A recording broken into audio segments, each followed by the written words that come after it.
너무 짧으니까 외울 수도 있겠죠. 네, 다시 한번 안 보고 서로 외워볼까요? 시작. 내 이웃에 대하여 거짓 증거하지 말라. 아멘. 출애굽기 20장 16절 말씀을 통해서 함께 은혜를 나누고자 합니다. 지난 주일은요, 삼위일체 주일을 이었습니다. 성부와 성자의 관계는 사랑과 복종의 관계였고요, 성자와 성령의 관계는 겸손과 존중의 관계였다고 말씀을 드렸습니다. 그러므로 부부관계를 포함하여 모든 인간관계는 삼위 하나님의 상호관계에 기초할 때 온전한 연합과 일치를 이룰 수 있다고 일러드렸습니다. 오늘은 10계명 가운데 9계명에 주목하고자 합니다. 여러분, 10계명 가운데 인간의 언어생활, 성도의 언어생활에 관련된 계명은 몇 계명이게요? 몇 계명이게요? 오늘 등장하고 있는 9계명이에요. 9계명이 유일합니다. 인간의 언어생활, 성도의 언어생활. 죽고 사는 것이 다 뭐의 권세에 달렸나니? 어떻게 하셨어요?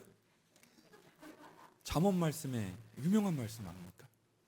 그 연장선상에서 오늘 출애굽기 20장 16절 말씀을 나누고요, 말은 그 사람의 인격이기 때문에 신뢰받는 삶을 살기 위해서는 정직하고 진실한 언어 생활이 절실하다고 할 수가 있습니다. 그렇죠? 오늘 주시는 말씀의 거울 앞에서 우리 자신을 잘 들여다보고 거짓과 불법이 난무하는 세상 속에서 살리는 언어, 사랑의 언어, 성령의 언어, 생명의 언어를 구사하고 표현할 수 있는 여러분과 제가 될 수 있기를 주님의 이름으로 간절히 축복합니다. 첫 번째로 따라해 보실까요? 법정에서 거짓 진술은 치명적입니다. 법정 스님이 아니고 여러분 재판하는 곳, 그 법정 말하는 거예요. 법정에서 거짓 진술은 치명적입니다. 오늘 본문 출애굽기 20장 16절에서 거짓 증거하지 말라고 번역된 히브리어 원어는 아나베라고 합니다. 이 낱말은 소송 절차에서 사용되는 용어고요, 증인이 재판관 앞에서 증언하는 행위를 가리키는 전문적인 법률 용어입니다. 여러분, 우리가 국회 청문회 할 때 혹은 재판정에서 나와가지고 증인으로 출석한 사람이 제가 위증을 하지 않겠습니다 하고 오른손을 들고 선서라는 장면을 TV를 통해서 많이 보셨죠? 많이 보셨잖아요. 국회 장관 후보자가 나와가지고 저 위증하지 않겠습니다 하면서 딱 선서하고 그 다음에 착석하죠. 증인으로 출석한 사람은 왜 재판정에서 혹은 국회에 나와가지고 거짓 진술을 하면 안 되는 것입니까? 구약성경 열왕기상 21장을 보시면요, 이에 관련해서 아주 유명한 사건이 나옵니다.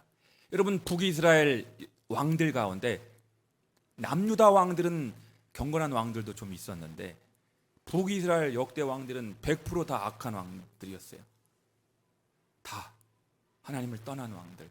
그런데도 역대 최강, 가장 사악한 왕이 누구였죠?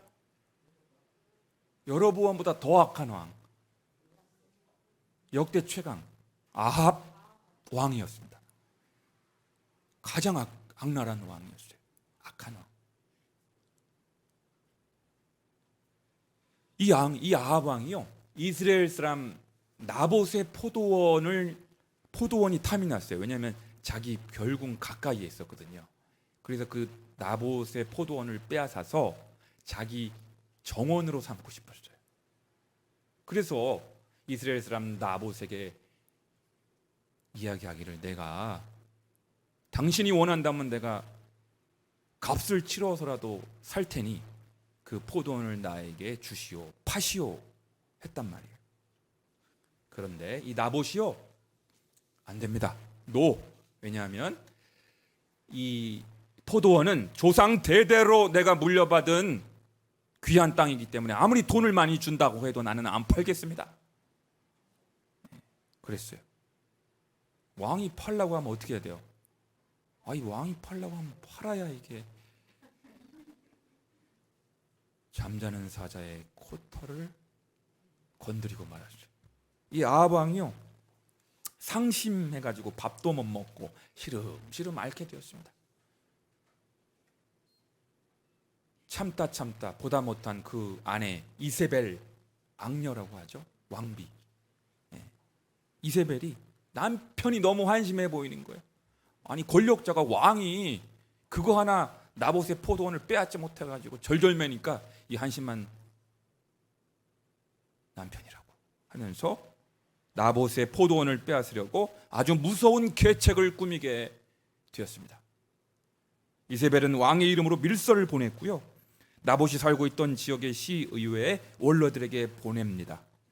사전에 불량배 2사람을 돈으로 매수해서 너희 둘이 나봇을 재판정에 강제로 서게 하는 거예요. 그리고 그 2사람에게 나봇이 하나님과 왕을 저주하였다. 구약에서 가장 큰 죄가 뭡니까? 하나님을 저주하고 거의 하나님과 동급인 왕을 저주하게 되면 사형이에요. 그래서 그 2사람의 입을 맞추게 하고 2 증인이 재판정에서 나봇이 하나님과 왕을 저주하였노라고 거짓 증언을 함으로 말미암아 돌로 쳐 죽임을 당하게 되었습니다. 억울하게, 아무 죄도 없이. 나봇이 죽자 이세벨은 그 포도원을 빼앗아 남편이 차지하도록 했다는 이야기가 열왕기상 21장에 나옵니다. 여러분, 구약 율법에는요, 법정에서 한 증인의 말만 가지고는 사람을 죽일 수 없게 되어 있습니다. 반드시 2 증인의 증언이 일치해야만 사형을 집행하도록 되어 있습니다. 그것은 억울하게 무고하게 사람이 사형 판결을 받고 사형에 처하는 것을 막기 위한 최소한의 법적 장치였습니다. 그런데 이세벨은 그 구약의 율법을 악용하여서 사람을 매수해서 억울하게 아까운 생명을, 나봇을 죽게 만든 것입니다. 그렇습니다. 뇌물을 받은 재판관이나 뇌물을 받은 증인이 거짓된 판결이나 거짓된 진술을 하게 되면요, 한 인생이 억울하게 수십 년의 징역살이를 할 수도 있고요, 무고하게 생명을 잃을 수도 있습니다. 따라서 법정에서, 재판정에서는 더더욱 거짓 진술을 피하고 사실을 사실대로 말을 해야 되는 거죠. 내 목에 칼이 들어왔다. 그런데 여러분, 언론인 출신 베이직교회 조정민 목사님께서 쓰신 책 Why Jesus라는 책에서 참 뼈있는 말을 하고 계십니다. 제가 25년간 언론인으로서 살면서 한 가지 분명하게 깨달은 것이 있습니다. 인간은 진실하지 않다는 것입니다. 어떤 형태로든 불려서 이야기하거나 줄여서 말합니다. 그게 인간의 속성. 죄인된 인간의 속성은요, 그 말에 뭔가를 자꾸 보태서 혹은 나에게 불리한 요소는 빼서 불리거나 줄여서 이야기하는 성향이 있다는 거예요. 여러분, 그 돌아가신 고 허참 씨가 진행했던 가족오락관, 옛날에 얼마나 우리가 재밌게 봤어요. 가족오락관. 그 가족오락관 프로그램에서 아주 잘 등장하는 말 이어가기 게임. 옆 사람한테 이거 뭘 보여주고 이대로 귀에다 대고 속삭이면 이렇게 연결. 그래서 마지막 사람한테 들은 이야기를 적어보라고 하면요, 와, 이렇게 말이 달라져요. 기억나세요? 그런 게임 많이 했잖아요. 가족오락관에서. 이 인간의 말이 싹둑 잘라지는 경우도 많고, 부풀어 올라서 막 보태어져서. 결론은 뭐예요? 인간의 말은 결코 정확하지가 않다는 거예요. 정확하게 전달이 잘 안 돼요. 안 돼.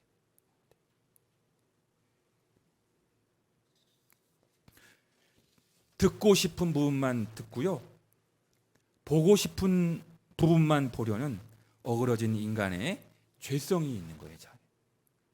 김광배 목사가 설교를 해도 교인들은 어떤 특징이 있으시냐면 듣고 싶은 부분만, 듣고 싶은 그 지점만 듣고 보고 싶은 장면만 보려는 성향이 있어요. 네.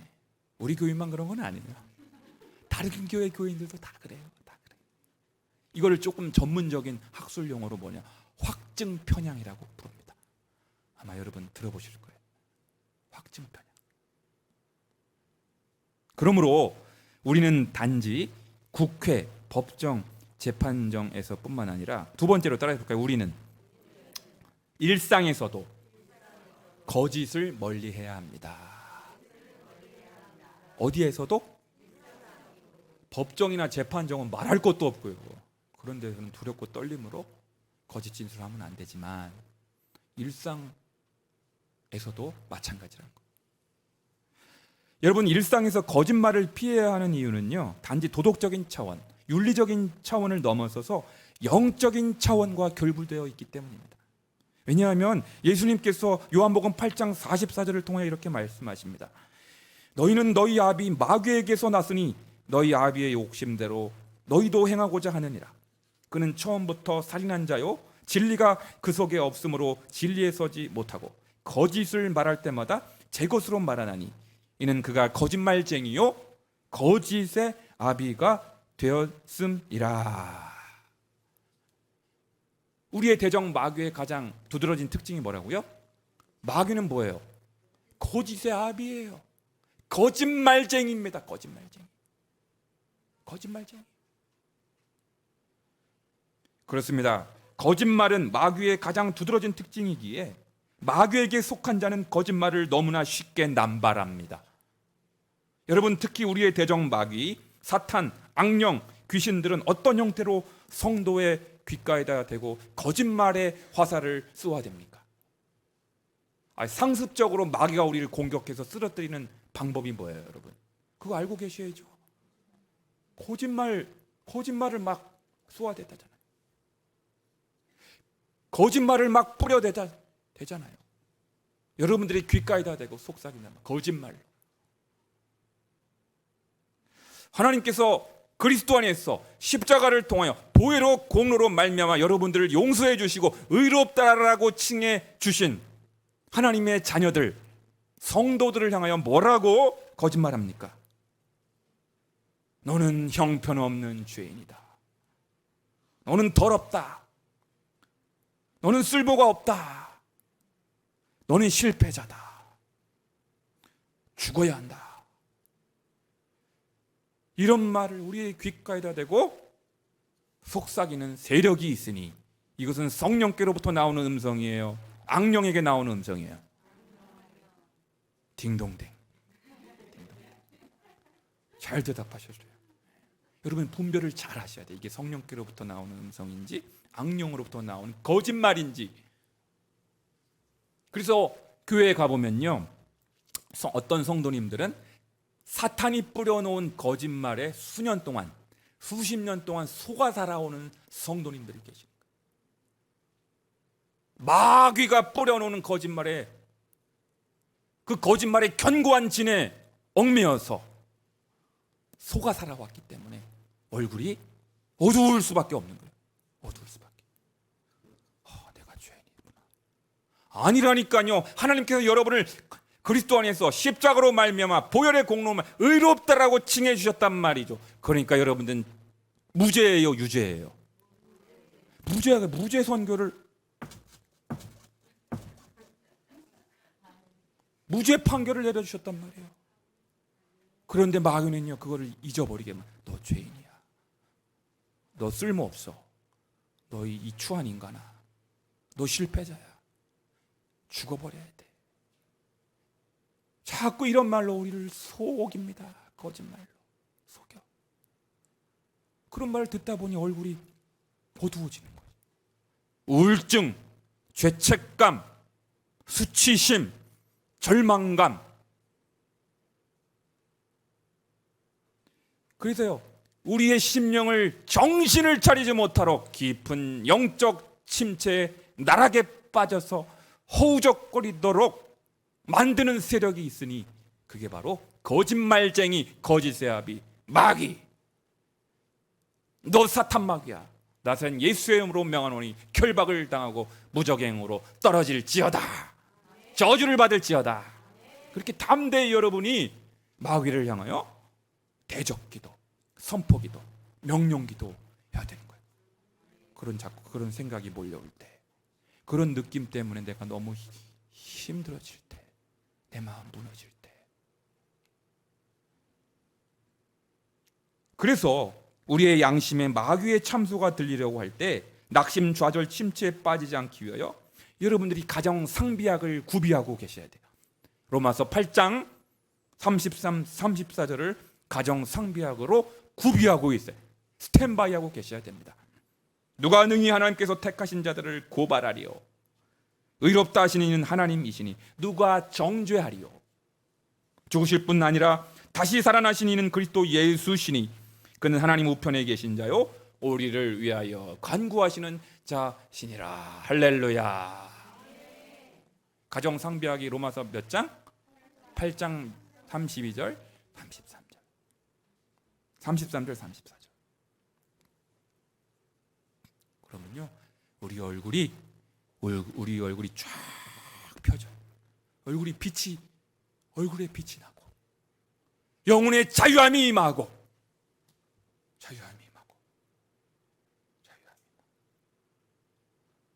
나를 힘들게 했던 내 심령의 깊은 그 바위 덩어리가 그 오래된 체증이 다 사라지는 듯한 자유함과 평안함과 기쁨 가운데 깃털처럼 가볍게 살아갈 수가 있는 것입니다. 할렐루야. 이 복음은 기쁨이에요.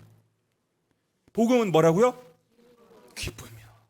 오, 이 기쁨 막 불러볼까? 신나게. 주님이 주시니까 띵가띵가. 와, 오 주님 이 기쁨. 여러분요, 그거 꼭 아셔야 돼요. 사랑하는 우리 열광의 식구들, 사탄은 성령께서 주신 하늘의 기쁨을 자꾸 빼앗아갑니다. 그거 아셔야 돼요. 기쁨이 사라지고 평강이 사라지고 자유함이 사라지면요, 그것은 사탄의 공격에 내 영혼이 노출되어 있다는 것을 꼭 아셔서 속지 말아야 돼. 한번 다 저랑 새끼손가락 걸고 약속해. 전부 다 시작. 나는 앞으로 사탄에게 절대로 속지 않겠습니다. 할렐루야. 정말 여러분, 속지 말아야 돼. 속으면 안 돼. 그런데 여러분, 우리는 마귀가 거짓말쟁이라는 것을 교리적으로 너무나 잘 알고 있음에도 불구하고 나도 모르게 마귀의 수하에 있는 자들처럼 행동할 때가 있습니다. 비록 의도적인 것은 아닐지라도 무의식적으로 하나님의 일이 아니라 마귀의 일에 협조할 때가 있습니다. 여러분, 우리가 김광배 목사를 포함해서 의도한 건 아니야. 의도적인 것은 아니지만 나도 모르게 무의식 가운데 마귀의 일에 협조할 때가 있어요. 제가 여러분 솔직하게 고백하는 거예요. 그게 언제인지 아십니까? 시애틀 형제의 교회 권준 목사님께서 쓰신 책, 교회만 다니지 말고 교회가 되라 라는 책에 이런 구절이 나옵니다. 비방과 비판은 별것 아닌 것 같지만 하나님 앞에서는 심각한 악이기 때문입니다. 그것은 바로 참소하는 사탄의 성품입니다. 나도 모르게 마귀의 일에 협조할 때가 언제라고요? 비방과 비판, 남을 비방하고 남을 비판하는 거.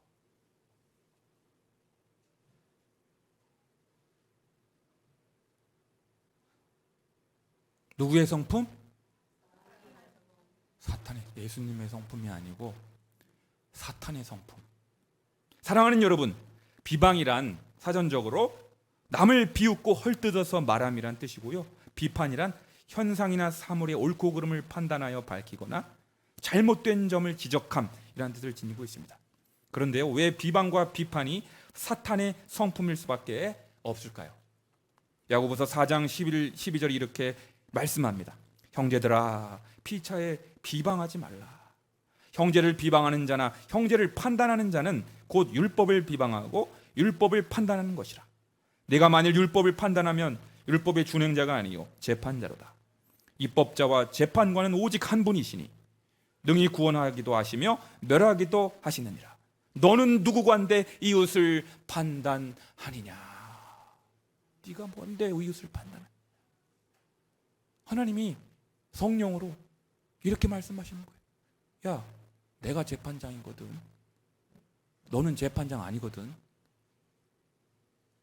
이렇게 말씀하는 거예요. 재판장은 하나님 한 분밖에 없어요. 예수님 한 분밖에 없어요.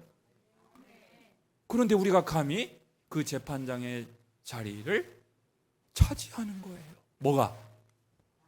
비방과 비판이. 이걸 두 글자로 뭐라고 해요? 따라해보세요. 월권. 월권 넘어가는 거. 자기 권한도 아닌데 그 권리를 차지하는 거. 월권이. 성령께서 이렇게 말씀하십니다. 야, 김광배, 월권하지 마. 그거 나의 권한이거든. 그러는 거예요. 그렇습니다. 우리는 이 생에서든 내세에서든 절대로 재판장의 자리에 설 수 없는 존재들입니다. 옳다고 그르다고 판결을 내리고 판정을 내리는 재판장은 오직 하나님밖에 없기 때문에 우리는 이웃을 판단해서는 안 되는 것입니다. 안 되는 거예요. 판단하면 안 돼요. 판단하면 안 돼요. 재판관은 오로지 하나님뿐이요, 여러분과 저는 하나님의 심판대 앞에 서서 결산을 받아야 하는 존재요, 판단을 받아야 하는 존재에 불과합니다. 그러므로 하나님께서 그리스도 안에서 용서하시고 십자가로 말미암아 의롭다고 선언해 주신 형제 자매를 함부로 판단하거나 비방해서는 안 되는 것입니다. 안 되는 것입니다. 예수님이 이 시간 우리 모두에게 마태복음 7장 1절에서 3절을 통해 이렇게 말씀하십니다. 비판을 받지 아니하려거든 비판하지 말라. 너희가 비판하는 그 비판으로 너희가 비판을 받을 것이요 너희가 헤아리는 그 헤아림으로 너희가 헤아림을 받을 것이니라. 어찌하여 형제의 눈 속에 있는 티는 보고 내 눈 속에 있는 들보는 깨닫지 못하느냐. 이 말씀이 너무나 중요하기 때문에 공동번역 성서로 다시 읽어드리겠습니다. 남을 판단하지 말아라. 그러면 너도 판단받지 않을 것이다. 남을 판단하는 대로 너희도 하나님의 심판을 받을 것이고 남을 저울질하는 대로 너희도 저울질을 당할 것이다. 어찌하여 너는 형제의 눈 속에 있는 티는 보면서 제 눈 속에 들어있는 들보는 깨닫지 못하느냐.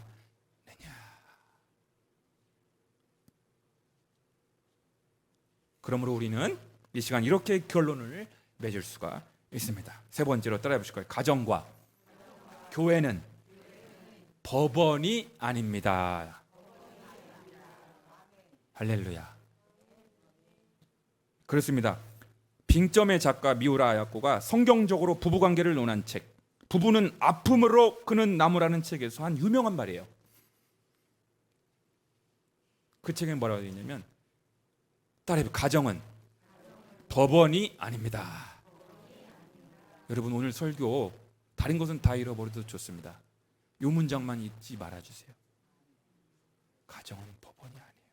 여러분 가정은 법정이 아닙니다. 여러분 정말로 곱씹어 볼 만한 말이 아닐 수 없습니다.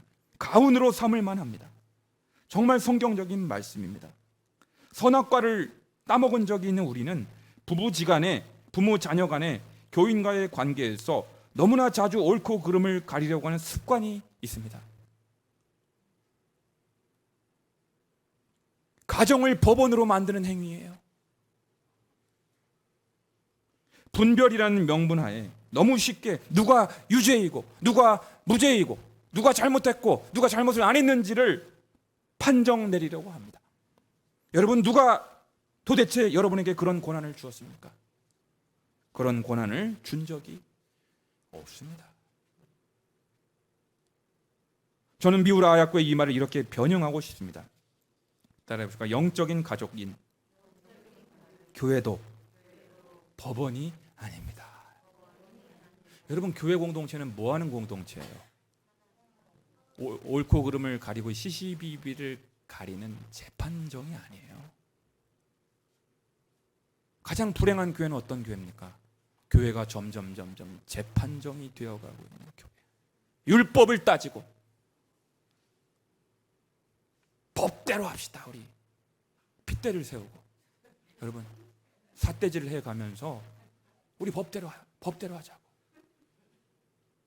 여러분, 망하는 교회입니다. 여러분, 그런 교회, 그거 아셔야 돼요. 망하는 교회.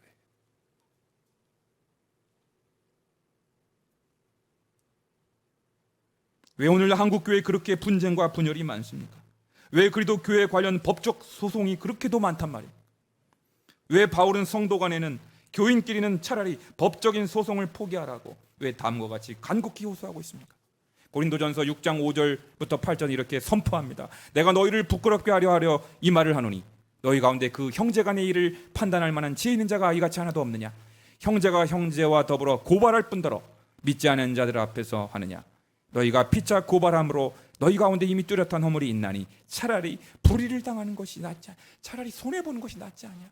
차라리 억울한 일을 당하는 것이 낫지 않냐? 왜 교인끼리 송사하냐? 왜 법적으로 고발하고 송사하고? 차라리 1,000만 원 네가 손해를 보면 받지. 재판 걸지 마라. 너희는 불의를 행하고 속이는구나. 그는 너희 형제로다. 할렐루야. 왜 형제끼리 송사하냐 이거예요. 여러분, 우리 그리스도교 공동체 안에서 만나는 우리의 관계는 어떤 관계입니까? 육신적인 혈육 관계가 아니라 그리스도의 피로 맺어진 형제 자매가 아닙니까?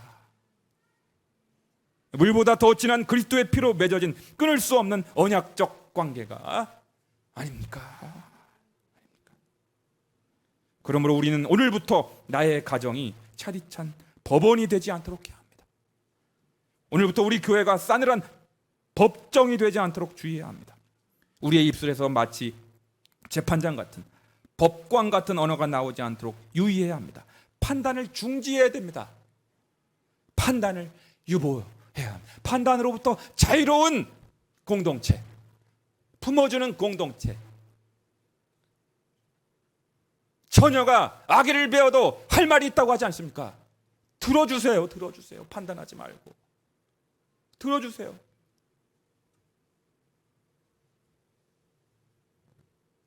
싹둑자리지 말고 말 끊지 마시고 들어주세요. 말 끊지 마. 들어주세요. 고린도전서 4장 5절 말씀, 주께서 오시기까지 아무것도 판단하지 말라. 성경 말씀이에요, 여러분. 성경 말씀이라고요. 주께서 오시기까지 아무것도 판단하지 말라.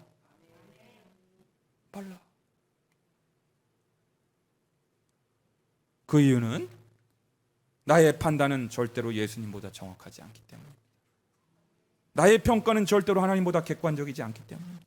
그러므로 가정에서, 교회에서 우리의 언어는 옳은 말, 바른 말, 정확한 말보다는 존중하는 말, 경청하는 말, 공감하는 말, 품어주는 말이 나와야 하는 것이 마땅합니다.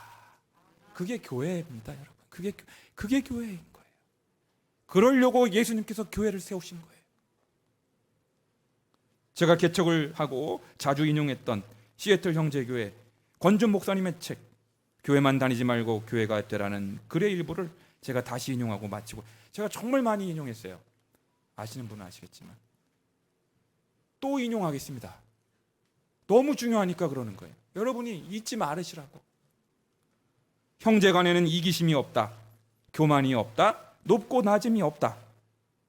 거룩한 하나님을 향해 함께 나아가는 형제의식만 있을 뿐이다. 여기에 비방을 끊어내는 힘이 있다. 제대로 된 형제의식을 갖고 사랑으로 품다 보면 내 기준에 의한 비방은 사라지게 된다. 비방은 형제가 아니라 남이기 때문에 하게 된다. 나와 나의 형제들이라는 생각이 없기에 함부로 말하는 것이다.